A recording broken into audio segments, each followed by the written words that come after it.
दोस्तों नमस्कार, स्वागत है आपका फील्ड स्टडी मंत्रा टी चैनल पे। यूपी ट्रिपल एस सी में भर्तियां हों या कोई अन्य बोर्ड भर्तियां कराए तो उसमें एक चीज़ जब नोटिफिकेशन जब किसी भर्ती का आता है तो उसमें लिखा रहता है कि भविष्य में भी जो पोस्ट हैं, जो पद हैं, वो घट या बढ़ सकते हैं। इसमें कोई मतलब दोहराए वाली बात नहीं है। वो घटा भी सकते हैं, पदों को बढ़ा भी सकते हैं, आवश्यकता अनुसार होता है ये। तो इसी प्रकार से एक नोटिस जारी की गई है यूपी ट्रिपल एस सी में भी। और आपके जो पद हैं, जूनियर असिस्टेंट की भर्ती की बात कर रहा हूँ, वो पदों की संख्या एक डिपार्टमेंट ने अपनी वापस ले ली है। उसका कारण बताया है। और हमेशा ध्यान रखना, कोई भी अगर भर्ती है या कुछ भी चीज़ आयोग के द्वारा की जा रही है तो उसमें कुछ भी हो रहा है तो आयोग नोटिस निकाल के उसको सूचित आपको कराएगा बस। ठीक है। तो ये वैकेंसी कम हो गई हैं, लेकिन बहुत ज़्यादा कम नहीं हुई हैं, लेकिन थोड़ी सी वैकेंसी इसमें कम हो गई हैं जो भर्ती है उसकी। तो उसी नोटिस पे बात करते हैं। और दोस्तों पहली बार चैनल पे आए तो चैनल को सब्सक्राइब जरूर कर लेना। देखो दोस्तों, ये नोटिस है और इसमें देखो आयोग के विज्ञापन संख्या 8/2030 सम्मिलित कनिष्क लिपि एवं सहायक स्तर 3 मुख्य परीक्षा के अंतर्गत विभिन्न विभागों के नियंत्रणाधीन कनिष्क सहायक, कनिष्क लिपिक एवं सहायक स्तर 3 के कुल 5512 पद आए थे। उसका विवरण दे रखा है। उक्त विज्ञापन के भ्रष्टाचार सारणी के क्रमांक 5 पर निदेशक बाल विकास एवं पुष्टाहार, ठीक है, उत्तर प्रदेश लखनऊ के नियंत्रणाधीन कनिष्क सहायक के कुल विज्ञापित 739 टोटल यहाँ पर देखना है। जो 739 पद थे उनका बाइफर्केशन दे रखा है कि एससी में कितने थे, जनरल में कितने हैं, ईडब्ल्यूएस में कितने हैं, ओबीसी में कितने हैं, उसके हिसाब से इसका बाइफर्केशन दे रखा है। उसमें क्या कर रखा है, अब वो 72 पदों को कम कर दिया गया है इस चीज़ में।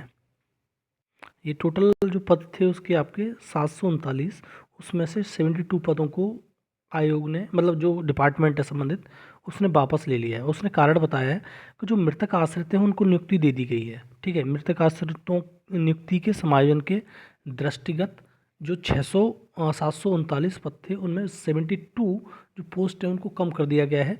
और अब जो करंट सिनारियो में जो पोस्ट बची हैं वो बची हैं 667, मतलब 667 पोस्ट अभी इस डिपार्टमेंट में। उसके सापेक्ष उन्होंने विवरण दिया है कि किस कैटेगरी में कितनी सीटें रह गई हैं। तो दो प्रकार से होता है। एक तो लंबवत आरक्षण होता है जो सभी के लिए कॉमन होता है, जनरल ओबीसी वगैरह, और एक होता है क्षैतिज आरक्षण, हॉरिजेंटल एंड वर्टिकल, दोनों में फ़र्क होता है। ठीक है। क्योंकि ये जैसे अनारक्षित वाला मैं बताता हूँ, पहले लंबवत थोड़ा मैंने पहले भी बताया था कि जैसे ये लंबवत आरक्षण है, ठीक है, और ये है तुम्हारा क्षैतिज आरक्षण, जैसे हॉरिजेंटल कहते हैं, इसे वर्टिकल कहते हैं।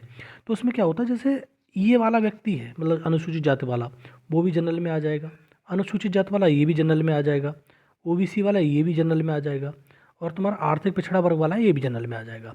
इसे कहते हैं लंबवत आरक्षण। ठीक। और जो क्षैतिज आरक्षण होता है उसमें ऐसा नहीं होता है। ठीक है। तो आपको समझ लेना है कि इसमें जो पोस्टों का बाइफर्केशन किया है इन लोगों ने, वो 282 तो जनरल के लिए रह गई, और एससी के लिए 118, एसटी के लिए 16, और अन्य पिछड़ा वर्ग के लिए 185, ईडब्ल्यूएस के लिए 66। तो टोटल मिला के 667 का उन्होंने बता दिया कि ऐसे ऐसे हैं। लेकिन इसमें से 20% सीट हमेशा, जैसे 667 सीट हैं, उसका 20% महिलाओं के लिए आरक्षित होती हैं। ठीक है। अगर इसका 20% लगाओगे तो ये निकल के आ जाएगा 133। ये हमेशा रहती हैं जो मेन सीट होती है। जितने भी पोस्ट होंगी, मान लो 1000 पोस्ट है तो 200 पोस्ट बाय डिफ़ॉल्ट महिलाओं के लिए आरक्षित हो जाती हैं। ठीक है। उत्कृष्ट खिलाड़ियों हेतु ये 13 सीटें हैं, और तुम्हारा सैन्य वियोजित भूतपूर्व सैनिकों के 33 हैं। बाद बाकी और किसी के लिए नहीं है। और कुछ इसमें बद्र एवं सर्वण शक्ति वालों के लिए 9 हैं, दृष्टिहीनता एवं कम दृष्टिहीनता वाले के 9 हैं, स्वसंग्राम सेनानी के लिए 13 हैं। इस प्रकार से जो तुम्हारा क्षैतिज आरक्षण होता है उसमें बाइफरकेट कर दी जाती हैं ये सारी सीटें। तो ये नोटिस थी कल की। और दोस्तों शाम को नोटिस जारी की गई थी। शाम को मैंने वीडियो बना नहीं पाया था। तो आपको अगर इन्फॉर्मेशन मेरी अच्छी लगती है तो लाइक शेयर कर दिया करो। वीडियो चाहो तो चैनल को सब्सक्राइब कर लेना। धन्यवाद दोस्तों।